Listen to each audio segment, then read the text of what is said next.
Hey guys, welcome back to our new video. तो guys, इस video में हमारे घर में तो सत्यनारायण भगवान जी की पूजा थी। वो पूजा करने से सुख शांति आती है घर में।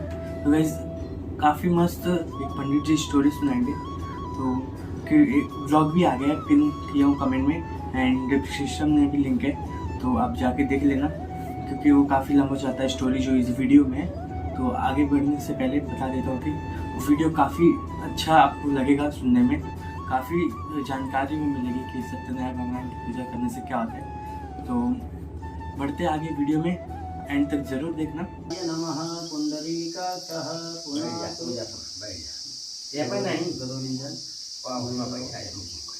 गंगायै नमः पुनायै नमः ओम मनोज्योतिर्गुणाजुक्तामाजस्य बृहस्पतये किमन्तो दृश्यते सुनन्धा विश्वे देवा सीमा देवी तामो प्रतिष्ठ सबके ऊपर दूधिदा अस्य प्राणाः प्रतिष्ठन्तु अस्य प्राणाः छन्दश्चास्य देवत्वमर्चाय माम हेति च कश्चन। एक तरफ से लगायत विराजो धिपुरुषः सजातो त्रिचत् पश्चात् भो विमथो पुरः। एक ही कमरे में टहलने लगते हैं जब किसी प्रकार की कोई इस तरह की बात आती है। तो ऐसा नारद जी तीनों लोकों में टहलने लगे। आकाश का भ्रमण किया, पाताल का भ्रमण किया, मृत्युलोक में पहुंचते हैं। मृत्युलोक में पहुंच करके नारद जी ने क्या देखा कि यहाँ पर जितने भी मनुष्य हैं सबके सब अनेकानेक दुखों से स्थित हैं, नाना प्रकार की योनियों में जन्म लेकर अपने पाप कर्म को भोग रहे हैं। कहीं कैसे भोग रहे हैं, कहीं कौतेली का बैल बना तो दिन रात दिए छपनी चख घूमत है, को हस्ती बना पग सांकल ले परिबंधन में नित झूमत है, को स्वान हिलावत पूछ रहे दुत कार्य उपय पग चूमत है, चंचल देह अनेक धरे यह जीव इत घूमत है। 84 लाख योनियों में जीव को भ्रमण करते हुए जब नारद जी ने देखा तो नारद जी की चिंता और बढ़ गई। जब नारद जी की चिंता और बढ़ी तब उन्होंने अपने मन ही मन विचार किया कि इति संचित मनसा विष्णुलोकम गतः सदा, कि अब क्या करें, हमारी शंका का समाधान हो नहीं रहा है, और शंका का समाधान होना बहुत आवश्यक है, परम आवश्यक है। ऐसा सोचते हुए एक हाथ में बीड़ा और एक हाथ में करतल। करतल जानती हो? नहीं, बिरहा सुना है? बिरहा में जो लोहे का बजाते हैं वही है करतल, अर्थात करताल।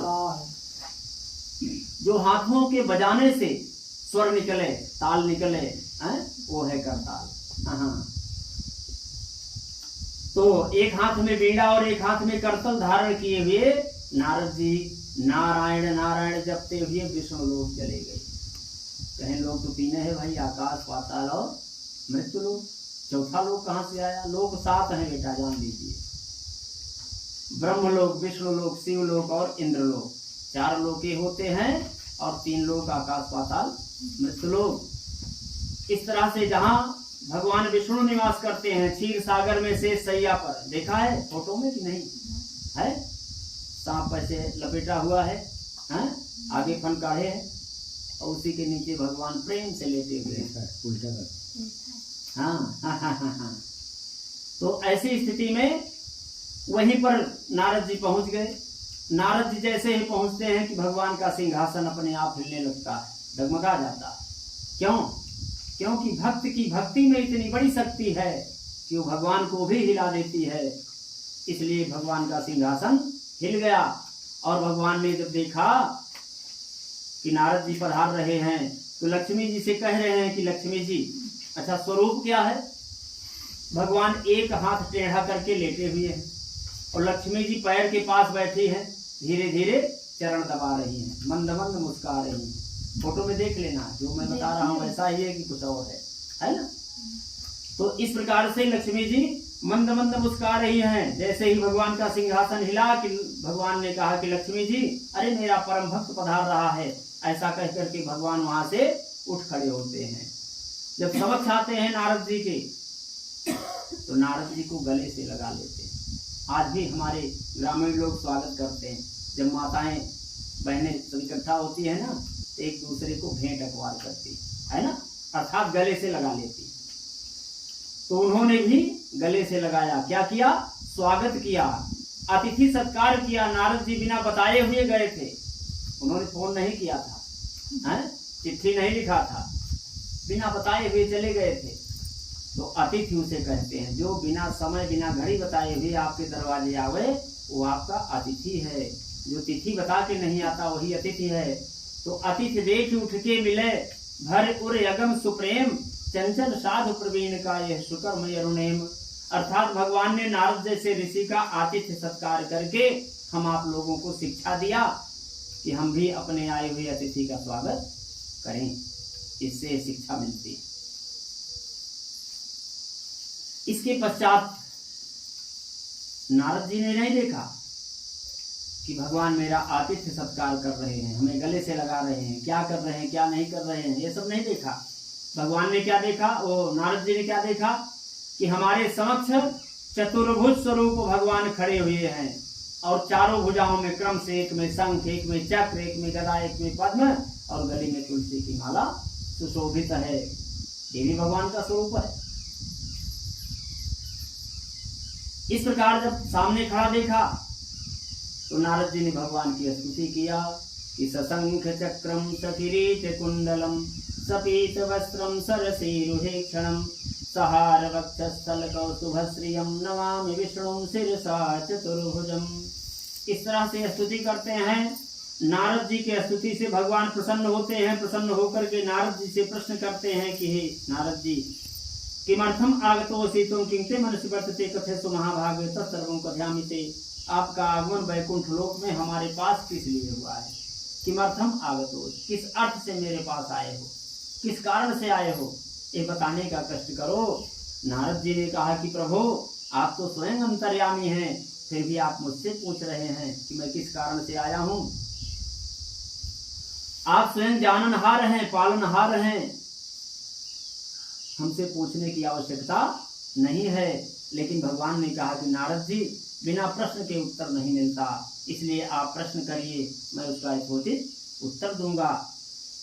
नारद जी ने बताया कि मर्त्यलोके जना सर्वे नाना क्लेश समन्विताः नाना संपन्ना पच्यन्ते पाप कर्मभिः। मैं तो इस समय मृत्युलोक से चला आ रहा हूँ प्रभु। कहीं मृत्युलोक से आ रहे हो? कहीं हाँ। कहीं तब वहाँ का क्या हाल चाल है? सब समाचार पूछते हैं। उन्होंने भी समाचार पूछा तो कहें प्रभु मृत्युलोक का हाल तो बेहाल है। कहें कैसे? कहें हमने वहां पर जाकर के देखा कि मृत्युलोक के जन सकल हैं युत क्लेश अनंत, अब के ही उपाय से मुक्त हो मोसो कहो भगवंत। कहें प्रभु मैं वहीं से आ रहा हूँ, मृत्युलोक से ही। वहां पर जितने भी मनुष्य हैं सबके सब अनेकानेक दुखों से दुखित हैं, नाना प्रकार की योनियों में जन्म लेकर अपने पाप कर्म को भोग रहे हैं। इसलिए हे प्रभु, अच्छा इतना जब कहते हैं नारद जी ना, तो भगवान कहते हैं कि अरे नारद, मेरा भक्त कभी दुख नहीं भोग सकता। और भगवान कहते हैं कि मेरा भक्त कभी दुख नहीं भोग सकता। कहेगा यह समय जे आज सोए न होए सोए ले, कि वह अपन आराम से दिवाली देख ले। हाँ?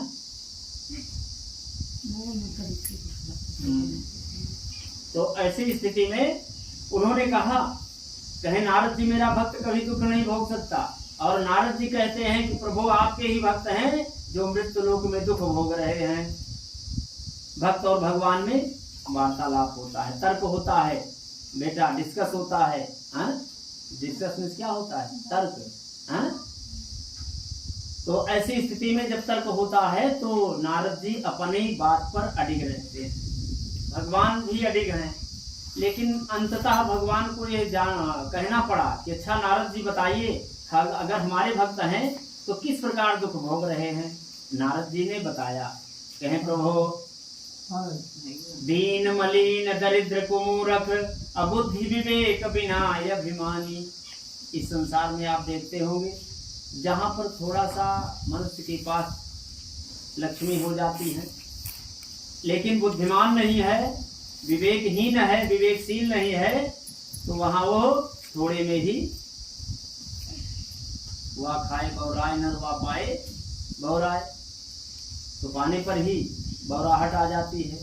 लेकिन नहीं, तो यहीं पर संभलने की आवश्यकता है। लक्ष्मी अगर आपके पास आती है तो आपको और गंभीर बनना चाहिए। तो ऐसी स्थिति में उन्होंने कहा कि भाई दीन मलिन दरिद्र कुमूरख अबुद्धि विवेक विनाय अभिमानी तस्कर लंपट ज्वारी तथा शिक्षित दुष्ट महायज्ञानी। जहाँ शिक्षा का अभाव होता है वही दुष्टता आती है। उस घर के बच्चे दुष्ट होते चले जाते हैं। यही शिक्षा का उद्देश्य है, दुष्ट न होना। और उन्होंने कहा कि अन्न न पावत भोजन को वरुपान को पावत शुद्ध न पानी चंचल शोक विहार सवै नर सृष्टि को चिंतन में लपटानी। इस तरह से जब बार बार कहते हैं तो यहाँ तुलसी बाबा भी लिखते हैं कि भय विकल खग मृग यही भांति अवपर कथा कैसे न कही जाती। यह कलिकाल कठिन उर्गारी पाप परायण सब नर नारी। तब उन्होंने कहा कि प्रभु आपके ही भक्त हैं जो दुख भोग रहे हैं। अंततः भगवान को मानना पड़ा। भगवान ने मान लिया नारद जी की बात, और मानने के पश्चात कहते हैं कि नारद जी आपने सत्य कहा, मेरे ही भक्त हैं जो दुख भोग रहे हैं। अब नारद जी ने भगवान को प्रसन्न अवस्था में देखा, किया धोले आदि भगवान को प्रसन्न अवस्था में देखा नारद जी ने, तो नारद जी ने सोचा कि ये भगवान को प्रसन्न है, भगवान से कुछ लोगों के कल्याण के लिए मांग लेना चाहिए। देखिए इच्छा सबकी होती है पाने की। हमारी आपकी यहाँ कथा रूपी अमृत रस प्राप्त करने की इच्छा है, इसलिए यहाँ बैठे हैं। कोई व्यक्ति सेठ साहूकार के यहाँ नौकरी करता है तो उससे कुछ मांगने की इच्छा रखता है कि हमारे हारे गाढ़े खड़ा हों। और इसी तरह से उन्होंने सोचा कि लोगों के कल्याण के लिए हम कुछ मांग ले भगवान से। इसलिए नारद जी को कोई आवश्यकता तो थी नहीं, परोपकारी थे। उन्होंने कहा कि तत्कथम सुमैनाथ लघुपायन तद्वद। हे प्रभु, अरे उन लोगों के लिए जो दुख भोग रहे हैं, उन लोगों के लिए कोई ऐसा छोटा सा उपाय बता दीजिए जिससे उनका भी कल्याण हो जाए। तब भगवान ने कहा कि साधु कृष्ण तयावत्सलोका अनुग्रह कांक्षया। अरे नारद जी, आपने बहुत बढ़िया बात पूछा है। इससे संसार का कल्याण होगा, प्राणी पापों से मुक्त होकर के परम पद को प्राप्त होंगे। इस देह को, इस शरीर को परोपकार में ही लगाना भी चाहिए। एक छोटा सा उपाय मैं आपसे कह रहा हूँ, ध्यान से सुनिए। इसी से मानव का कलयुग में कल्याण होगा। कलयुग के लिए एक ऐसा उत्तम व्रत है जो कि महापुण्य को प्रदान करने वाला, स्वर्ग और पृथ्वी दोनों में दुर्लभ है। वो व्रत है केवल सत्यनारायण विष्णु भगवान का व्रत और पूजन। जो भी मनुष्य इस व्रत पूजन को करेगा दुख से छूट जाएगा, सुख प्राप्त करेगा और अंत में मोक्ष को प्राप्त होगा। तो इस प्रकार जो है भगवान कहते हैं, और कहें चहुयुग चहुश्रुति नाम प्रभाव कल विशेष नहीं आने पाओ।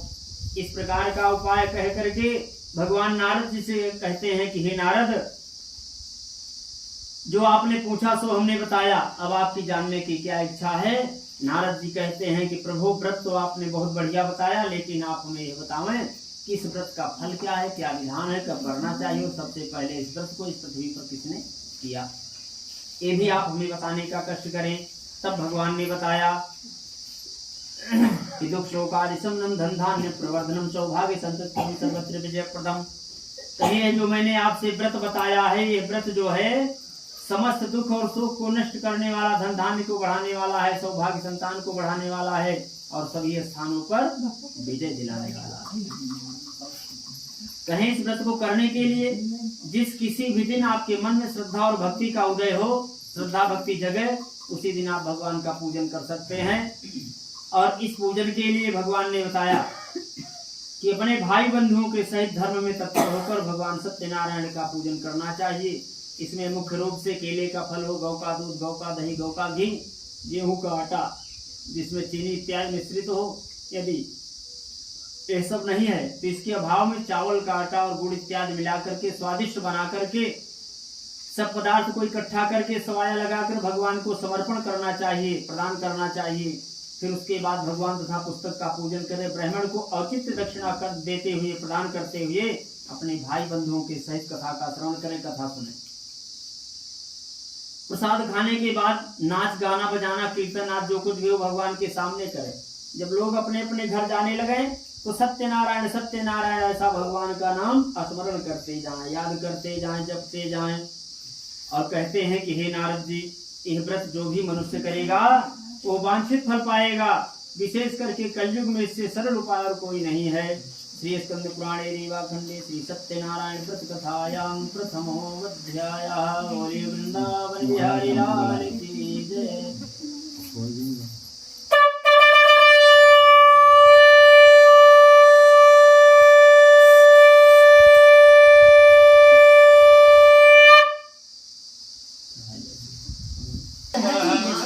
कर्पूरगौरं करुणावतारं संसारसारं भुजगेन्द्रहारं सदा वसन्तं हृदयारविन्दे भवं भवानी सहितं नमामि।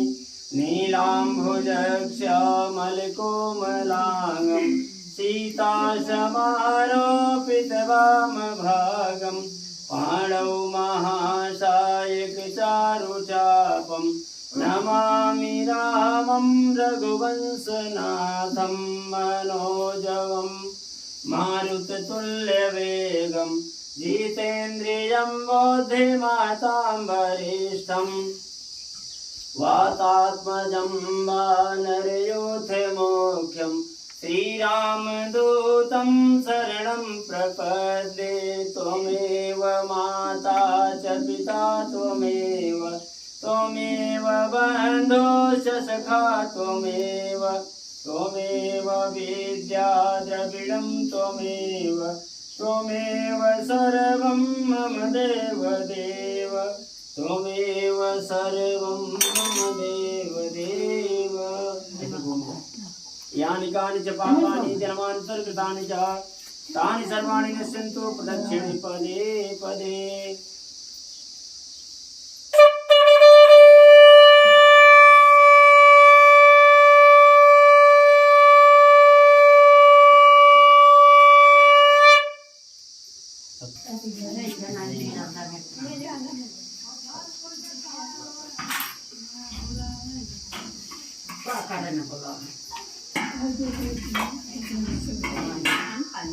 Maka